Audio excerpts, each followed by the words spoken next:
Shady let me into the running back room. I don't know why he did it. But Shady let me into the running back room. Shady, here's the question. We're bringing y'all into a running back room. I've rarely ever been in one. I know y'all haven't. Shady, the top 5 running backs headed into the season. Who are they, big Well, I've been in that room. Let's go to Philadelphia, baby. He's not with the Giants. He's with the Eagles. He's not 25. He's 26. And I know you can't have no green out there in Brazil, but it's going to see a lot of black and white from Saquon Barkley, a beast. Don't worry about no 8-man boxes like New York. Philadelphia, you're going to have a lot of room to run. Can we go to number 4? Oh, who number 4? Who is it? Who is it? Let me see. Come on. Derrick Henry the King. Listen, I know we keep talking about Lamar. Yes, I get it. Does he need help? Yes, he did. We got the king, 2,000-yard rusher, Derrick Henry. I got a question, Shady. Don't go to 3 yet. Don't go to 3 yet. Saquon Barkley, he's number 5. By the end of the season, do you think he can crack your top 3? Because you know now he's in the offense. Well, I'm big on what he's done for me lately, right? And lately he's been up and down, yes, a little bit, injuries and et cetera, in a bad team. Yep. That's with a good team. I think by the end of the year, he'll be probably number 1 or number 2. Because we're going to run that rock. We're going to run that rock. Okay, who number 3 then, Shady? Who number 3?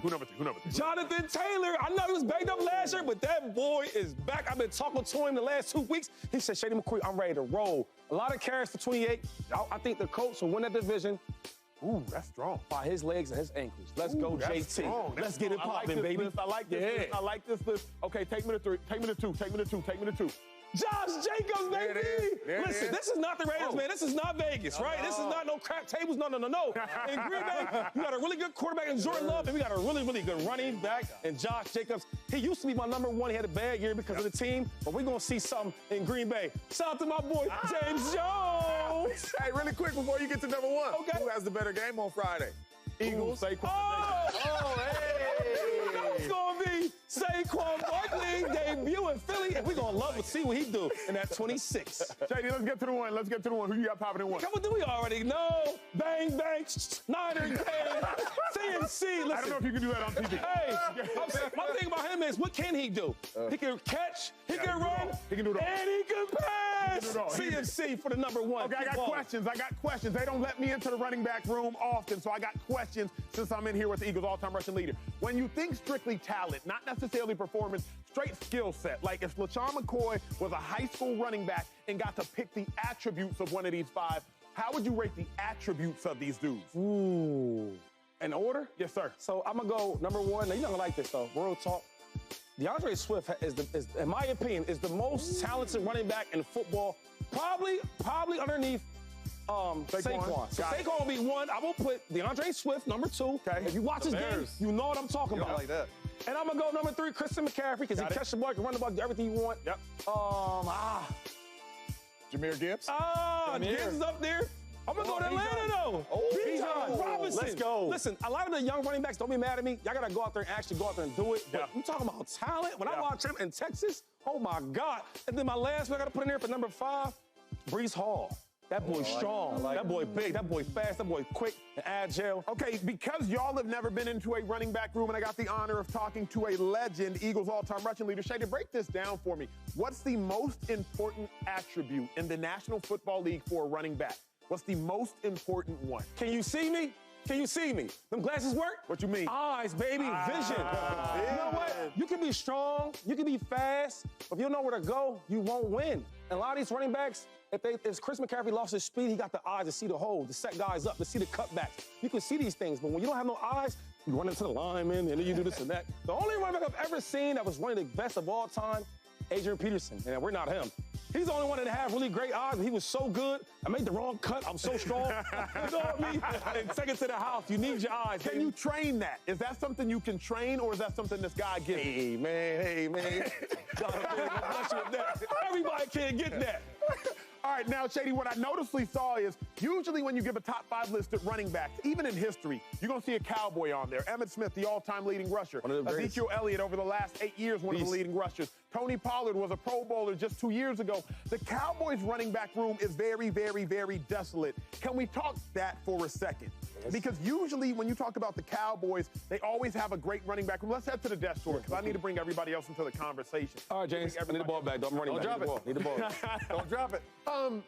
Let me start with you again, Shady. Obviously, you've caught your breath. You're in better shape now.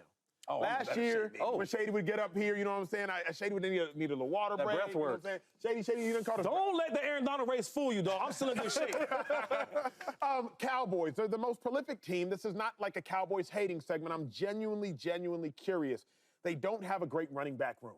Ezekiel Elliott came into the league as a top 5 pick. He was dominant. Before Ezekiel Elliott, they had DeMarco Murray. He led the league in rushing with 1,800 yards one season. Before DeMarco Murray, you had running backs. The Cowboys are always known for having a back. Shady, they don't this time. I know. How much trouble does that put the Cowboys offense in, and any offense that doesn't have a dominant or consistent? I'm going to say a lot of trouble. And I was thinking, why would the Cowboys do this? And I was wondering, maybe because Dak Prescott had such a good year last year, the connection with him and CeeDee Lamb, where maybe we don't need a good running back, right? Because if you look at the roster, it's weird. They got really, really young and really, really old. Yeah. Ezekiel Elliott was a phenomenal player when he was at his prime, when he was at his peak. But now he got over 2,000 carries. That's a lot. Listen, that's a lot. Over 300 carries per year. That's a lot on a running back. I don't really see the juice no more. Now, I do think he gets you 3 yards a carry, right? If you want to just go by committee. What's good? Because you said that number, the viewer probably doesn't know. What's a good number?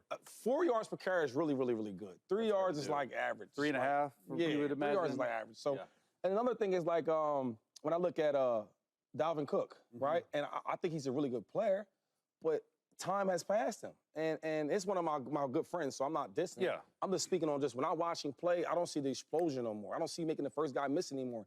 And a lot of that is wear and tear. When you've been a dog running back for so long, you get a lot of carries, a lot of hits.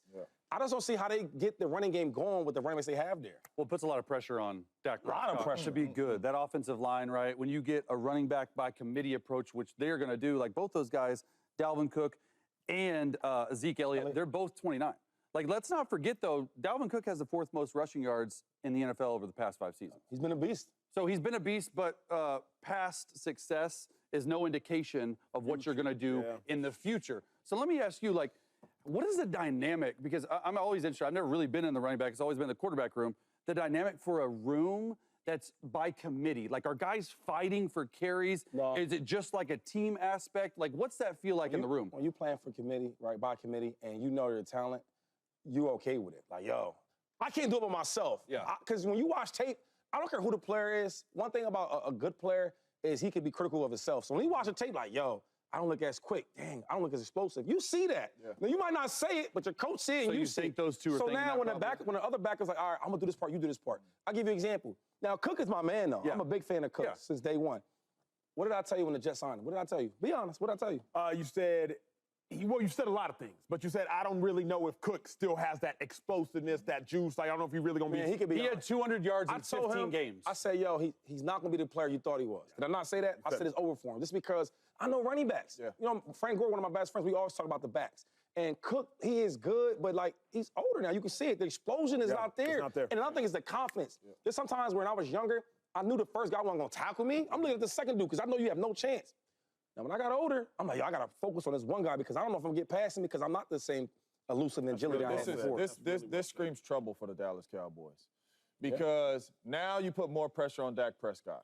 The last time Dak Prescott had a lot of pressure, Kellen Moore let him throw the ball all over the yard. It equaled a lot of turnovers. Right. You have no running game now, which means the defense is getting off the bus and they saying, where's 88?